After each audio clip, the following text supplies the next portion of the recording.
잠언 3장 1절에서 4절까지 오늘 주시는 하나님의 말씀입니다. 잠언 3장 1절에서 4절까지 우리 한 목소리로 합독하시겠습니다. 우리 같이 읽습니다. 내 아들아, 나의 법을 잊어버리지 말고 내 마음으로 나의 명령을 지키라. 그리하면 그것이 내가 장수하여 많은 해를 누리게 하며 평강을 더하게 하리라. 인자와 진리가 내게서 떠나지 말게 하고 그것을 내 목에 매어 내 마음판에 새기라. 그리하면 내가 하나님과 사람 앞에서 은총과 귀중히 여김을 받으리라. 오늘은 감사의 사람 시리즈 두 번째 시간으로 감사의 사람은 순종합니다. 이런 제목으로 말씀을 전하기를 원합니다. 여러분, 왜 감사의 사람은 순종하는 사람일까요? 제가 지금 이 감사라고 하는 것을 지난주에 이어서 어떠한 감사 플러스 지금 알파를 소개하고 있습니다. 자, 왜 감사의 사람은 그냥 감사의 사람으로 끝나지 아니하고 이 순종이라고 하는 어떤 신앙의 그러한 영역으로 넘어가는 것일까요? 왜 감사의 사람이라면 순종의 사람이 되어야 될까요? 그 이유는 순종은 감사의 고백이기 때문입니다. 특히 하나님의 법에 대한 순종은 감사의 표현이기에 감사의 사람은 순종하며 삽니다. 여러분, 모든 순종이 그렇지 않습니까? 우리가 순종해야 하는 대상을 보면 보통 권위의 인물이에요. 아버지라든지 부모님이라든지 아니면 선생님이라든지. 그런데 그러한 어떤 대상을 보면 하나같이 우리에게 먼저 은혜를 베풀어 준 분들이라는 사실을 알 수 있어요. 여러분, 우리가 부모님에게 왜 순종해야 합니까? 자녀를 향한 하나님의, 그 부모님의 사랑이 먼저 있기 때문이 아니에요. 부모님에게 순종해야 되는 그 이유는 그분들이 먼저 희생적인 사랑으로 자녀를 키워주셨기 때문이죠. 마찬가지로 선생님에게 왜 순종해야 합니까? 학생을 향한 선생님의 귀한 가르침이 있기 때문이죠. 그래서 참 선생님을 생각할 때 요즘은 그 선생과 그 학생의 관계가 옛날처럼 그렇게 끈끈한 것 같지는 않아요. 그러나 옛날에 스승 생각하면, 옛날에 그 교사, 어떤 선생님 생각하면 눈물이 나지 않습니까? 제가 아직까지도 생각이 납니다. 3학년 5반이었는데요. 그때 남자 선생님이셨습니다. 그런데 굉장히 인자하신 분이었어요. 그런데 한 학기를 채 가르치지도 못하고 다른 학교로 이제 옮기시게 됐습니다. 근데 반장부터 울기 시작합니다. 그리고 부반장이 웁니다. 저는 그때 분단장이었는데, 그러니까 그 세 번째 제 차례잖아요. 저도 웁니다. 그러는 가운데 잠깐 몇 개월밖에 안 됐는데 참 그 선생님을 보내드려야 하는 그 아픈 마음에 그때 오전반, 오후반 있었을 때였거든요. 한 5, 60명의 아이들이 엉엉 운 기억이 납니다. 왜 그래요? 학생을 향한 선생님의 귀한 그 가르침과 그 어떤 사랑이 있었기 때문에 그 가르침에 감사하는 거죠. 그 가르침에 감동을 받는 거죠. 그래서 순종하는 거 아니겠어요? 하나님께 왜 순종해야 합니까? 이런 피조물, 인간을 향한 우리 조물주 하나님의 큰 사랑과 배려가 있기 때문이 아니겠습니까? 자, 그래서 사도 요한은 우리가 사랑함은 그가 먼저 우리를 사랑하셨습니다. 하나님께서 저와 여러분에게 먼저 사랑을 베풀어 주시고 은혜를 베풀어 주셨기 때문에 거기에 반응하는 것, 당연한 도리라는 거죠. 자, 그래서 그분을 사랑하고 그분께 순종할 수 있음은 그가 먼저, 하나님께서 먼저 저와 여러분을 사랑해 주셨기 때문이에요. 자, 그런데 여러분, 우리가 이 같은 순종의 문제를 다룰 때에 한 가지 짚고 넘어가야 할 사항이 있습니다. 특별히 하나님께 순종하는 삶에 대해 우리가 좀 논해야 될 것이 있는데, 여러분, 하나님께 순종하는 삶에 대해 여러분 부담을 느끼지 않으십니까? 순종이라고 하는 단어만 나오면 뭔가 좀 이렇게 부담스러워요. 성도들뿐만이 아닐 거예요. 중직자들 그렇고 주의 종들도요, 순종이라고 하는 그 짧은 단어인데도 큰 부담을 느끼고 있어요. 거기에는 다음 두 가지 이유가 있어서 그렇습니다. 자, 첫 번째는 뭔가 하면 하나님의 말씀대로 살다 보면 불이익을 당할 것이라는 생각 때문이에요. 여러분들도 하나님의 어떠한 그 말씀대로 그 말씀에 순종해서 사는 것은 좋은데 하나님의 말씀대로 살다 보면 불이익을 당할 것이다 라는 생각이 어딘가 여러분의 생각에 자리 잡고 있을 겁니다. 하나님의 말씀대로 살면 어떤 일이 여러분 일어날까요? 물론 간혹 하나님의 말씀대로 살면 이 땅에서는 부당한 대우를 받고 사람들에게 불이익을 당할 것으로 생각하는 성도들도 있고요. 그리고 그렇게 정말 그런 것들을 경험하는 사람들도 분명히 있습니다. 그건 당연한 거예요. 왜냐하면 세상에는 진리를 싫어하는 사람들이 있기 때문이에요. 그래서 진리를 따라 살다 보면 당연히 외로울 수 있고 쓸쓸할 수 있고 부당한 이익을 당할 수 있겠지요. 하지만 여러분, 이 세상에는 진리를 싫어하는 사람만 있는 게 아닙니다. 진리를 좋아하고 진리를 추구하는 사람들도 분명히 있습니다. 참다운 것을 추구하고요, 옳은 것을 추구하고자 하는 사람들이 있다라고 하는 거예요. 그리고 그런 사람들이 진리대로 말씀대로 사는 신앙인들의 어떠한 그 삶을 볼 때에 큰 감동을 받는 것입니다. 그러면서 내가 하나님이 살아계신지 하나님이 존재하는지는 모르겠지만 당신을 보니까 뭔가가 있는 것 같더라. 이러한 고백을 우리가 들을 수 있지 않습니까? 오늘 아침 읽은 본문에도 보면 하나님의 말씀의 법을 지키고 인자와 진리가 나에게서 떠나지 말게 하고 진리를 마음판에 새기고 살면 4절에 보니까 어떻게 기록되어 있습니까? 하나님과 사람 앞에서 어떻게 된대요? 은총과 귀중히 여김을 받으리라고 말하고 있습니다. 그럼 무슨 말입니까? 진리의 말씀대로 살면 하나님과의 관계뿐만이 아니라 사람과의 관계에서도 형통할 것이라는 것이에요. 우리는 이 같은 사실을 믿을 수 있어야 됩니다. 하나님의 말씀대로 살면 하나님과의 관계만 좋아지는 것이 아니라 사람들과의 관계도 형통할 것이다라는 거예요.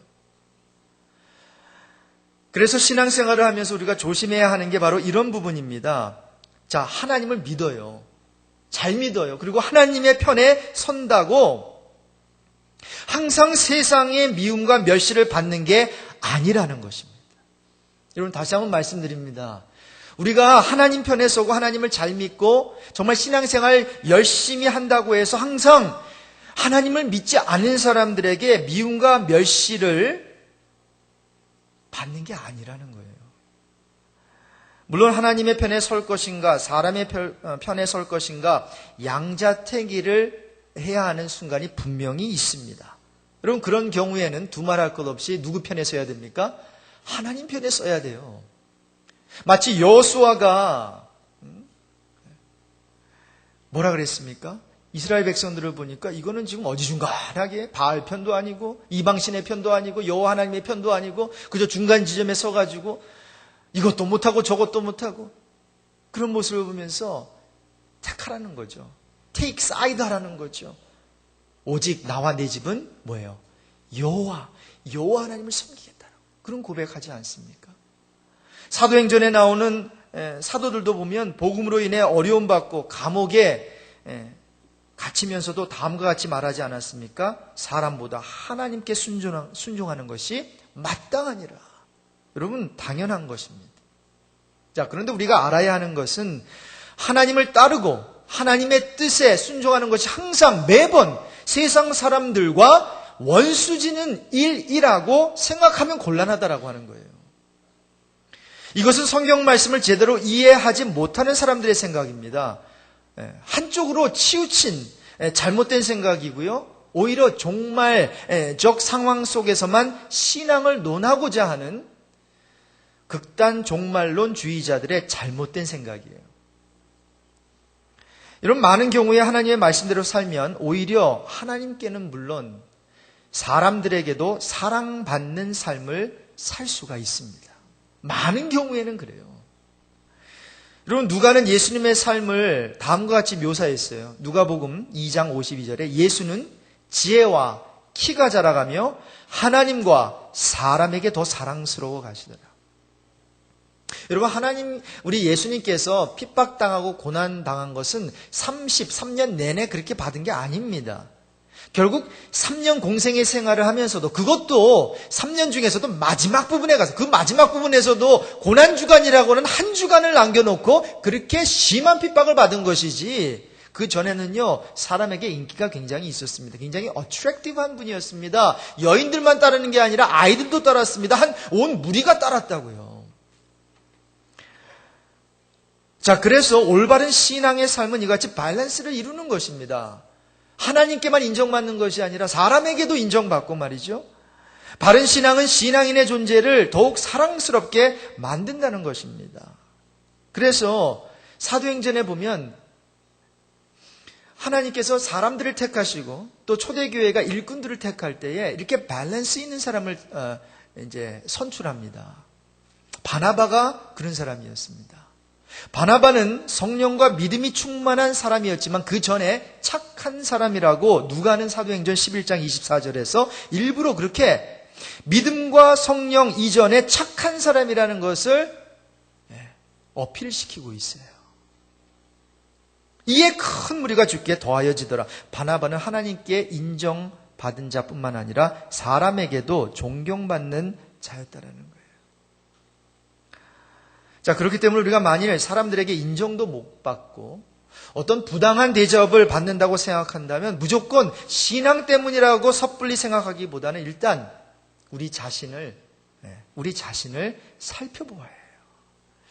사람들에게 인정받지 못하고 소위 직장이나 사회 속에서 왕따를 당하는 이유가 내가 열심히 신앙생활하기 때문이 아니라 내가 단지 교회에 다니는 크리스찬이기 때문이 아니라 내 지혜가 부족해서일 수도 있기 때문입니다. 또는 내가 어리석게 행동했기 때문일 수도 있고요. 나의 괴팍한, 요즘 말로 하면 좀 까칠한 성격 때문에 미움을 살 수도 있기 때문입니다. 좀 더 지혜롭게 행동하고 내 성격을 좀 이렇게 조금만 죽일 수 있었다면 하나님은 물론 사람들에게도 사랑과 존경을 받을 수 있었는데 말입니다. 자, 그래서 결국 나의 부족함 때문에 일어난 일을 어떤 신앙 탓으로 돌리면 문제가 된다는 것입니다. 여러분 기억합시다.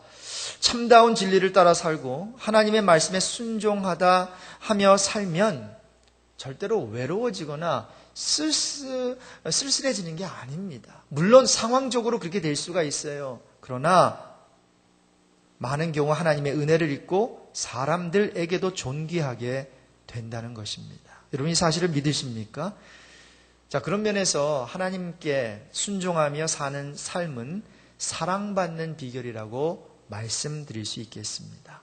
자, 하나님께 순종하는 삶에 대해 우리가 부담을 느끼는 또 다른 이유가 있어요. 자, 첫 번째는 하나님의 말씀을 따라 살다 보면 불이익을 당할 것이라는 생각이고, 두 번째 생각이 있습니다. 하나님의 말씀에 순종하는 것이 쉽지 않다라는 생각이. 여러분 이 두 생각이 다 여러분에게 있지요? 그렇죠? 하나님의 말씀대로 사는 건 좋지만 그렇게 살면 비즈니스도 성공하지 못하고 이 세상에서 정말 그렇게 살면은 일전 한 푼도 못 번다 이런 생각이 있을 수 있고요. 그리고 두 번째로 하나님의 말씀은 좋지만 그 말씀에 순종하는 것은 쉽지 않아 이런 생각이 있어요. 저도 여기에 동의합니다. 왜냐하면 요나도 동의를 할 거예요. 요나 선지자에게 한번 물어볼까요? 당신 니느웨로 가서 사악한 사람들을 회개시키고 구원하라는 그 하나님의 말씀에 순종할 만했습니까? 여러분 요나 선지자에게 물어보면 그 요나의 답이 뭐겠어요? No! 아닙니다. 저는 순종하기 어려웠습니다. 여러분 하나님께 선택을 받은 선지자도 no라고 대답합니다. 그래서 그도 불순종했다고요. 그래서 그는 이렇게 말할 거예요. 나는 차라리 바다에 빠져 죽을지언정 그 명령만큼은 피해가고 싶었습니다. 그러나 이제 요나가 깨닫게 되죠. 그가 순종하기 전에는 니느웨의 부흥이 일어나지 않았죠. 그래서 그는 이렇게 고백할 거예요. 내가 나의 방향을 바꿔 순종할 때 이방인들까지 하나님의 구원하시는 능력과 은총을 경험할 수 있었습니다. 자, 첫 번째 리액션은 우리가 순종하며 사는 것은 힘들어요. 그거 원하는 사람 없는 것 같아요. 그런데 순종했더니 하나님께서 이렇게 역사하시더라. 이것이 순종하는 사람들의 어떤 간증이에요. 믿음의 조상이라고 하는 아브라함에게 한번 물어볼까요? 당신은 성경에 의하면 믿음이 약하여지지 아니하고 더 잘 믿었다고 하는데 정말 이게 사실입니까? 그럼 아브라함이 어떻게 대답할까요? 물론 아브라함 전체 삶을 보고 성경의 어떠한 그 설명은 그래요. 아브라함은 믿음의 사람이고 아브라함은 믿음이 약해지지 않냐고 더 잘 믿었다고 그렇게 칭찬을 해주고 있어요. 그러나 여러분 아브라함에게 우리가 물어본다면 그는 몸둘 바를 두지 못할 것입니다. 여러분 그는 하나님의 약속을 받고 그 약속이 이루어지기까지 수도 없이 반역을 하며 살았습니다. 그의 순종 보세요. 어지중간했습니다. 반쪽짜리였습니다. 60%의 힘만 사용한 어떤 순종이었어요. 그리고 그러한 순종은 불순종이라고 말합니다. 순종은 순종이어야 돼요. 100%여야 돼요. 1%라도 거기에 불순종의 자세가 들어가면 그건 순종이라고 말하지 않아요. 자, 그로 인해 여러분 하나님의 능력을 제한시킨 그였어요. 그렇죠? 그래서 하나님의 약속을 받지 못하고 분명히 내가 너로 하여금 이제 정말 많은 그런 자손을 주겠다, 자녀를 주겠다 약속하셨는데 믿지 못했잖아요. 그래서 하갈을 데려다가 몸종을 데려다가 아기를 낳게 되고 이스마엘을 낳게 됐어요. 그래서 그는 25년 동안 순종과 불순종 이렇게 반복하면서 이 100%의 순종의 가치를 그는 배워나갔다라고 하는 거죠. 하나님의 말씀에 순종하는 것이 나와 내 가족, 내 주위 사람들에게 복을 가져온다는 사실을 결국 그는 온몸으로 깨닫게 되었고요. 결국 어떻게 됐어요? 하나님께서 약속하신 그 아들을 100세에 이제 취하고 나서는 그 아들을 모리아산에서 번제로 드리라는 시험을 받을 때는 과거와 완전히 다른 모습을 보여주지 않습니까? 하나님의 말씀에 우선적으로 순종했습니다. 그리고 그날 하나님은 내가 이제야 나를 사랑하는 줄 알겠다고 칭찬하셨지요. 몇 살 때? 100살이 돼서. 여러분 아브라함은 성경이 그렇게 그를 칭찬하지만 결국 그 칭찬은 99년 동안 칭찬을 받지 못하다가 결국 100세가 되어서야 하나님께 믿음의 사람이라고 칭찬 들을 수 있었다라는 거죠. 여러분 하나님의 말씀을 믿고 순종하는 일이 이렇게 쉽지 않습니다. 아브라함도 100년이 걸렸습니다. 그러니 저와 여러분도 좌절하지 말고 아직 우리 100세 된 사람 아무도 없잖아요. 아직 우리에게 소망이 있다는 거죠. 우리가 믿음을 하나하나 이렇게 믿음의 삶을 살면서 믿음의 훈련을 아브라함처럼 충분히 받아 나갈 수 있어요. 그래서 그 때가 되면 그리고 하나님께서 저와 여러분을 어떤 믿음의 시험을 할 때에 우리가 그 시험을 패스하면 이제 너의 그 진짜 그 마음을 알겠다. 이렇게 칭찬해 주실 줄로 믿습니다. 여러분 주의 말씀대로 순종할 때 저는 믿습니다. 우리의 필요는 채워지고 공급된다는 사실을 믿습니다. 여러분 여호수아는 40년의 광야 생활을 통해서 이스라엘 백성들에게서 딱 한 가지만 봅니다. 불평하는 것, 하나님을 불신하는 것, 불만족스러운 그 모습, 불순종하는 것, 부도덕 이런 거, 불자로 시작하는 건 다 봐요. 그리고 그 참담한 결과들을 수없이 목격하면서 마음의 각오를 하게 되지요. 왜냐하면 그렇게 광야에서 불평불만한 사람들은 다 죽게 됩니다. 약속의 땅으로 들어가는 사람 모세도 온전히 하나님께 순종하지 못해서 약속의 땅만 바라볼 수 있게 되었지 약속의 땅 가나안으로 들어가지 못했습니다. 그래서 40일이면 갈 길을 40년을 방황하면서 아마 여호수아는 다짐을 했을 것이에요. 난 하나님의 말씀에 전적으로 순종할 것이다. 난 하나님의 능력에 내 인생을 맡길 것이다.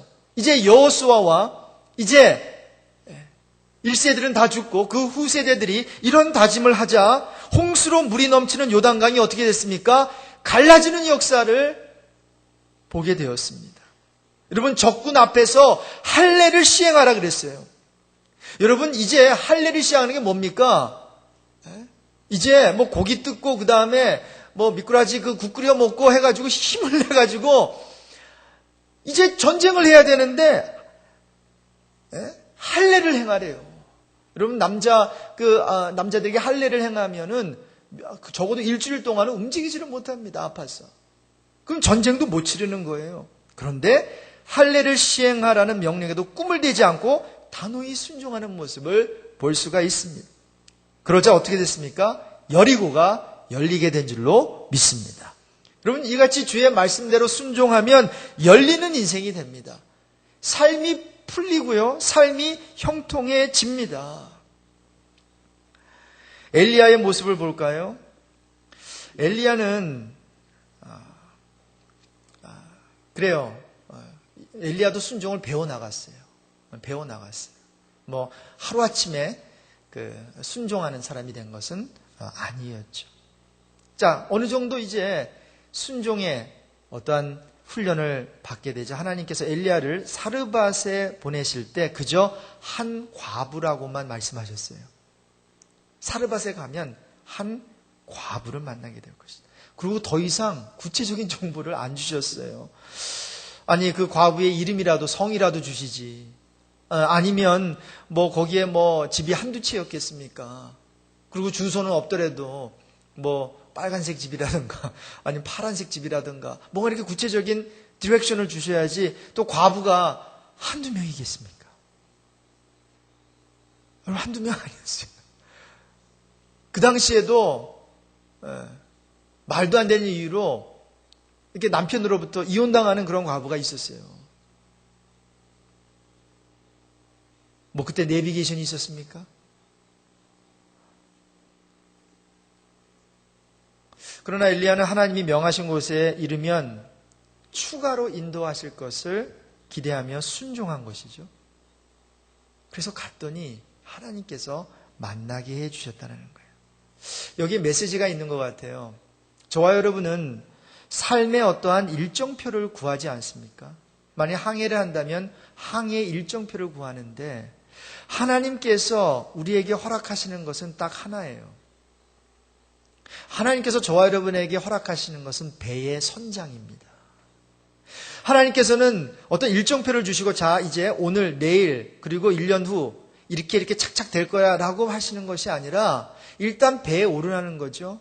그리고 네가 알아야 되는 것은 일정표가 아니라 배의 선장이 어떤 분이신지를 알라라고 하는 거예요.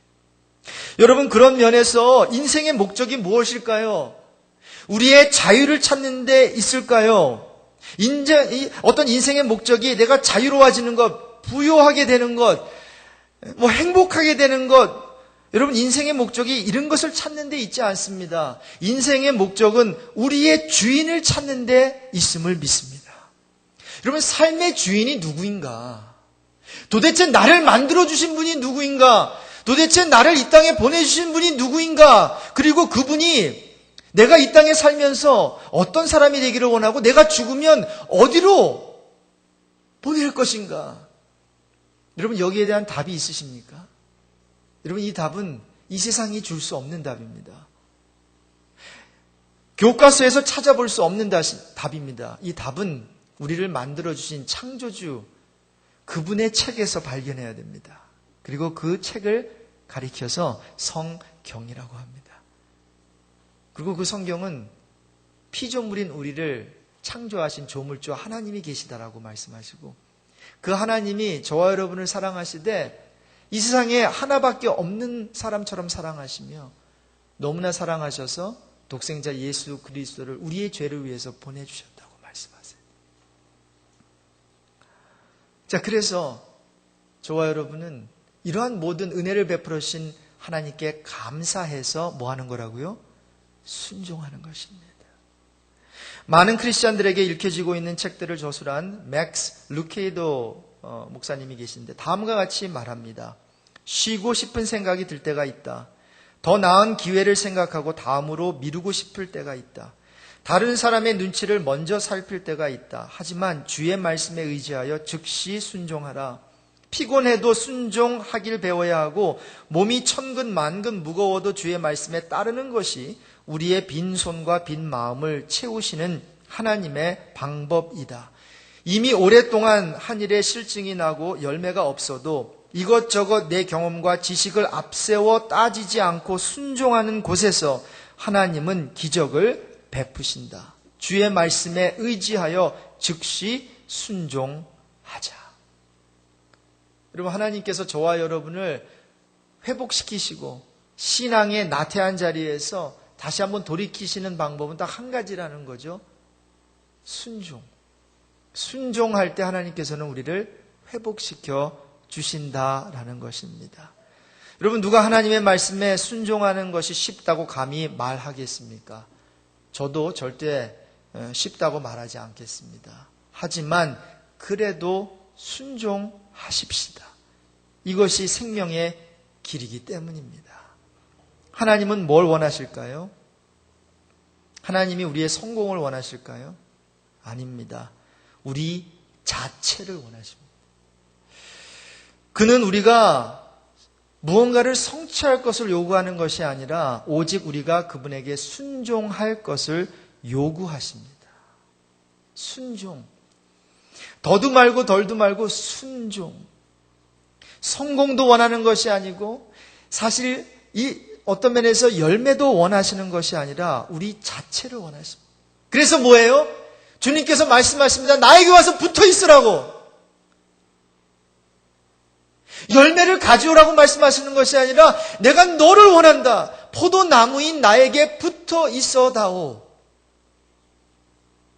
그러면 열매는 저절로 맺혀질 것이다. 절대로 하나님께서는 저와 여러분에게 무언가를 요구하시는 하나님이 아니시라 오직 우리가 뭐예요? 순종함으로 그분과 함께 있기를 원합니다.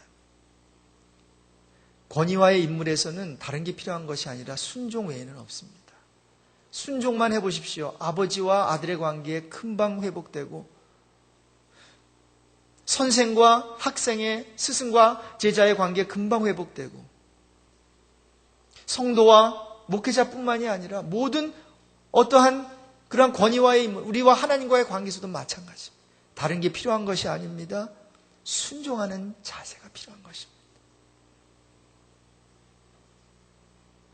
참된 순종은 법의 조항을 준수하는 데 있는 것이 아니라 법을 규정한 자의 마음을 만족시키는 데 있습니다. 라는 얘기가 있습니다. 법의 조항을 분명히 하나님께서 주셨지만 그 조항을 준수하는 것에 목적이 있는 것이 아니라 법을 규정한 자의 마음을 만족시키고 그분을 아는 데 있습니다. 여러분, 이 성경 말씀을 지키는 것도 중요하지만 이 성경 말씀을 통해서 그분을 아는 것이 굉장히 중요합니다. 그분의 마음을 아는 것. 법을 규정한 자 누굽니까? 여호와 하나님이세요. 그리고 그 하나님을 만족시키는 것은 감사로 제사 드리는 것입니다. 감사로 제사를 드리는 자가 여호와를 영화롭게 하기 때문입니다. 그렇습니다. 감사하는 사람은 이렇게 하나님께 영광을 돌리고 여호와께 순종하며 사는 삶을 삽니다. 가정의 감사의 달, 우리 11월 달을 맞이하면서 우리가 감사의 스피릿으로 충만해지는 동시에 순종의 스피릿이 저와 여러분에게 임하길 주님의 이름으로 축복합니다.